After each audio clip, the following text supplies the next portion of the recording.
Alright guys, welcome back. So, another Wrath of the Lich King Classic video, and this time, the Boomkin, the Balance Druid, the absolute beast of an Owlkin that has gone through so many changes in Wrath of the Lich King that you can barely remember what it was even like to play one in TBC. And I mean that genuinely. It goes from being a support class that brings 5% crit to the 3 Warlocks that are the ones actually doing the damage, to an absolute machine. A machine where you don't want to raid. You literally don't want to raid without 2 or 3 boomies. Like they do that much damage. They bring that much AOE. They're that strong on single target and add so much to the raid. So I'm going to tell you about all the changes. Everything that changed in the talents, in the abilities, and why you should potentially play a boomie. And why I'm going to be playing a boomie on the upcoming Sindragosa server, actually. Before we get into that, though, please do make sure you like the video. Just drop it a like now, because you already know you're going to enjoy it. So might as well press the like button. Subscribe to the channel and ring the bell for notifications so you don't miss any WOTLK Classic preparation content, is what I'm calling it. I'm going to be covering everything from class changes to class guides to gear, pre-raid BIS gear for every single spec, raid guides, dungeon guides, gearing guide, like you name it. It's gonna be on here before Wrath of the Lich King Classic launches. So no matter what class you play, even if you don't play a druid, your class will come. So make sure you subscribe so you don't miss it. And also a big thank you to all these guys on the screen now who have joined the channel as a member. It really does help. And if you want to find out how to support the channel, then click that join membership button down the bottom. Consider joining as a member because it keeps me here pumping out content and just helps the channel grow. On to the good things. So, Wrath of the Lich King was the introduction of the Eclipse mechanic, and I hate to recycle content, but let me just tell you a few words out of a video that I've done about the evolution of the Balance Druid, just to give you a bit of an idea of how good this is going to be. So Wrath of the Lich King changed Balance Druids in so many ways, and now it's not a class you settle for one of, they actually start to pump some serious big boy numbers, as Morgan just said. I've even had people say to me they would postpone Lich King heroic fights if their boomies couldn't make the raid night. That sounds crazy, but let's look at why that would even happen. No longer keeping Fairy Fire up for your friends, you now keep it up for you. You get 3% crit from it being up and 3% hit. It's the era of the selfish Moonkin, who can melt any single target or pack of targets in front of. So that was just a small section out of a much larger video where I went over the boomie changes over 7 years, basically from vanilla all the way to Cataclysm, or the end of Cataclysm. But it wasn't as detailed as this is about to be. So let's jump in game, look at the talents, and look at the major changes in the talents. We're not going to focus on ones that have just shifted about or changed wording slightly or anything like that. We'll look at the big game-changing talents to the boomie and what has now made them viable. The first thing we should probably start with is Moonkin form itself, because this plays a massive part on actually being able to keep your mana up. We know Oomkin. Everyone says Oomkin. Wrath of the Lich King, it's not an Oomkin because your crits give you mana back. But let's have a look. So yes, your crits give you mana back, like I said. So shapeshift into Moonkin form. While in this form, the armor contribution from items is increased by 370%. Damage taken while stunned is reduced by 15%, and all party and raid members have their spell crit chance increased by 5%. Single target, this is the big bit, single target spell critical strikes in this form have a chance to instantly regenerate 2% of your total mana. The Moonkin cannot cast healing or resurrection spells while shapeshifted, which that's not changed. But this is huge because when we then look at the talents, which we know we already get Dream State, which regenerates mana equal to 10% of your intellect every 5 seconds. We also get a bunch of talents that can, if you choose to take them, reduce the mana cost of your spells by up to 9%. And we get so many talents that increase the chance of critical strike. So you're critting quite a lot, so you're getting that 2% mana back quite frequently. Now, don't obsess too much over what these talent choices are when we're looking at this now, because this is not the spec that you would choose to have for PvE. But when we look straight away, a good place to start would be you'll be looking and you'll be like, where's Nature's Grasp gone? Well, Nature's Grasp actually just becomes an ability you train. It's not something you need to talent into, and it's useful for every druid spec. So it's good that we don't need to waste talent points on it anymore. But in its place, we've got Genesis, which increases the damage and healing done by your periodic spell damage and healing effects by 1%. So we're going to get 5% on our dots if we take this. As I say, don't fixate on this spell spec too much. We've also now got Nature's Grace, which obviously was Nature's Grace before, which used to reduce the casting time of your next spell by half a second after a critical strike. Whereas now what it does is all non-periodic spell crits have a 100% chance to grace you with Blessing of Nature, increasing your spell casting speed by 20% for 3 seconds. We also now get Nature's Splendor, which increases the duration of Moonfire and Rejuve spells by 3 seconds, your Regrowth by 6 seconds, and your Insect Swarm and Life Bloom by 2 seconds. So this is just another way that's assisting you in keeping your dots up, which Moonfire and Insect Swarm being up are very important, especially as we get further down in the talent tree and you start to see why. There's other minor things that have been added, which, as I say, I'm not going to go over everything, but things like Celestial Focus, which reduces the pushback of when you're casting at Starfire, also increases your total spell haste as well now by 3%. As I said, there's a lot of these abilities that have had extra little bits just tacked on, but I'm more interested in talking about the big ones that have changed, like Improved Insect Swarm. So Improved Insect Swarm requires 3 points, but increases your damage done by your Wrath spells to the targets afflicted by your Insect Swarm by 3%, and increases the critical strike chance of your Starfire spells by 3% on targets affected by Moonfire.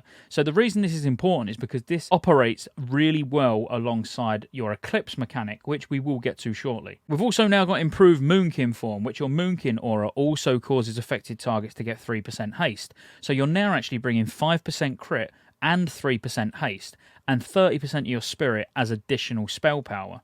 But the spell power is just your gain. It's not your party or raid's gain. And this is what I mentioned at the start when we took an excerpt from a previous video. Your Fairy Fire spell also increases the chance the target will be hit by spell attacks by 1%, and increases the critical strike chance of your damage spells by 1% on targets afflicted by Fairy Fire. So yes, it's still got the TBC mechanic, but now you also get spell crit from it as well. We got Alchem Frenzy, which is actually really useful on certain fights, but it's probably looked at as a PvP mechanic. But attacks done to you while in Moonkin form have a 5% chance to cause you to go into a frenzy, increasing your damage by 10%.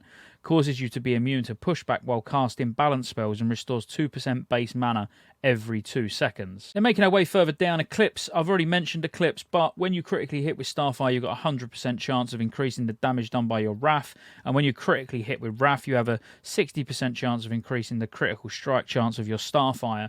Now the aim here is to basically spam Wrath until you get a proc, and then spam Starfire until you get another proc, and then go backwards and forwards whilst keeping your dots up. And like I said at the start, when the stars align, no pun intended, this can be absolutely beautiful, and you can get some real good synergy, get some real big single target numbers out. But what is a Boomy really known for? And it's incredible AoE.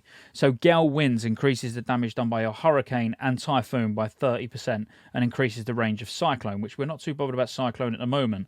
But Typhoon is a knockback, which, used correctly, there's nothing wrong with taking Typhoon and using it. But your Hurricane having no cooldown now, it's changed in Wrath of the Lich King, which we will get to shortly, and getting 30% extra damage from it is absolutely huge. But then moving even further down, so Earth and Moon, your Wrath and Starfire spells have a 100% chance to apply the Earth and Moon effect, which increases spell damage taken by 13% for 12 seconds, and it also increases your spell damage by 6%. Now, this is not a Boomy unique buff. You're not the only person, or should I say debuff, because it's going on a target. You're not the only person that can bring this debuff. DKs, for example, can bring it as well, but it's still a huge reason to have a Boomy in your raid. And then finally, the big one, the big pumper, Starfall, which you can make even better with Glyphs as well. You summon a flurry of stars from the sky on targets within 36 yards of the caster, each dealing 145 to 167 arcane damage. Also causes 26 arcane damage to all other enemies within 5 yards of the enemy target.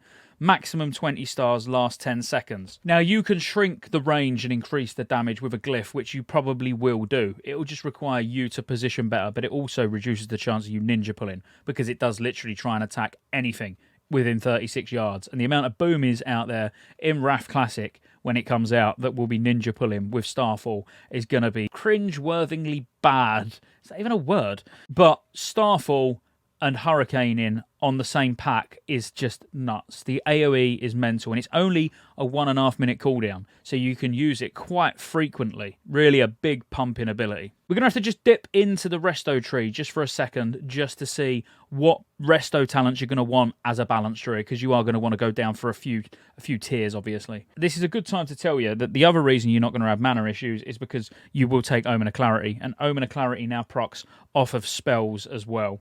This is huge, and it's passive. You don't even need to remember to buff it. You take it in resto, you have it on all the time. But you're going to want to start with Improved Mark of the Wild, because you're going to get 2% additional stats. So that's a big change to that talent, and it only requires 2 points. You're also going to want to benefit from the increased intellect that you're going to get while in Moonkin form by taking Furor. And ultimately, you want to work your way down to Master Shapeshifter, which is the new talent for all Druid specs, and all Druid specs are going to want to take it, which increases your spell damage by 4%. So you're going to get Omen of Clarity, 10% extra intellect, 2% all attributes, and 4% spell damage, all just for a matter of 13 points in the resto tree. It really is that good. That's why when choosing the balance talents, you've got to be really careful. You've got to know what you want, because you have to get those 13 points in the resto tree, because they're obviously extremely useful. And this is the great thing about Wrath, especially as a druid. There really are meaningful choices to be made in the talents, because you can't get everything you want. You have to think, do I want to sacrifice AoE, or do I want to sacrifice single target? But let's have a quick look at the abilities now. So we've looked at the talents, we've spoke a little bit about what Boomy is about in Wrath. Let's just look at what abilities have changed, or what abilities you've gained. Actually, you haven't gained a lot, and you've only got to look at my bar down here to see that, because yes, we've still got Moonfire, Insect Swarm that we're going to be keeping up. We're going to be swapping between Wrath and Starfire quite frequently, and we've got our Starfall that we've already spoken about. So the more important thing here is about the changes to abilities rather than abilities that are added, because as a Boomy, you genuinely don't really get much. So the big things that have been changed is Entangling Roots can now be used indoors, as can Nature's Grasp. So this is brilliant, because this means you can now bring meaningful CC to a group, and in actual fact, a very reliable CC that not only is keeping it CC'd, it's also doing a little bit of damage as well. So win-win. Like I've already said, Hurricane has had its cooldown removed completely, which means it is spammable, but yeah, you're going to have mana problems. I'm in Feral Gear at the moment, that's why it looks like I'm having even bigger mana problems. Innovate, 3-minute cooldown now instead of 6 minutes. That's huge. So if you're using your Innovate on yourself, you're never going to have any issues. And like you can see if you look up here, I actually, just from using Innovate, just got a clear casting proc as well. Then the only other one that's really big, in my opinion, is Rebirth. So Rebirth has been halved. It used to be a 20-minute cooldown in TBC. It's now a 10-minute cooldown in Wrath. And you can get a Glyph which removes the reagent requirement, which will lead us nicely into looking at what Glyphs a Boomy gets. So in case you don't know, Glyphs were introduced in Wrath of the Lich King with the profession Inscription. So Inscription can make all glyphs, low-level glyphs, high-level glyphs, you know, as they progress through their Inscription journey. I'm sure I could have worded that better. But anyway, the glyphs basically change an ability. It doesn't change it completely, but changes maybe how it mechanically works a little bit, or maybe it just flat out increases its damage or reduces its mana cost, or, you know, it changes a lot of abilities in a lot of different ways. So let's have a look at what Druid glyphs you can get. And when I say Druid, of course I mean Balance. So Glyph of Starfire is pretty much a no-brainer. Your Starfire ability increases the duration of your Moonfire effect on the target by 3 seconds, up to a maximum of 9 seconds. This is something you're absolutely going to want. And then we get Glyph of Moonfire, which increases the periodic damage of your Moonfire ability by 75%, but the initial damage is decreased by 90%. Now, we are more bothered about the periodic damage of this and increasing its periodic damage with our talents. So this, for me, is another sort of go-to glyph. And then you've got Glyph of Starfall, which reduces the cooldown of Starfall by 30 seconds. So now it's only a minute cooldown, which makes it really good, but you, as I say, you do need to manage that range. When we look at the minor ones, this is going to be the same for every Druid video I do. Glyph of Unburden Rebirths, reagent-free combat res. Glyph of the Wild, just to reduce the mana cost of Mark of the Wild and Gift of the Wild. And then Glyph of Thorns, which just when you put Thorns on yourself, it increases the duration by 50 minutes. There is also a really good one that gets overlooked quite a lot, which is Glyph of Dash, which reduces the cooldown of your dash ability by 20%. Now, we know that's for Feral, but in actual fact, there'll be a lot of circumstances where, you know, you'll switch to Kitty form and then dash out of a mechanic or something like that. So, you know, it reduces the cooldown by 20%. You can use it, and maybe even if you only get to use it an extra time in a fight or something like that, could be more useful than the Fawn's glyph. Or I at least would say it's more useful than the Fawn's glyph. There are other glyphs. That's not an extensive list. They're just the ones that I think are worth mentioning in regards to a Balance Druid. And then briefly, you know, when we're talking rotation, it really is a case of keeping your dots up, switching between Wrath and Starfire to get your Eclipse procs.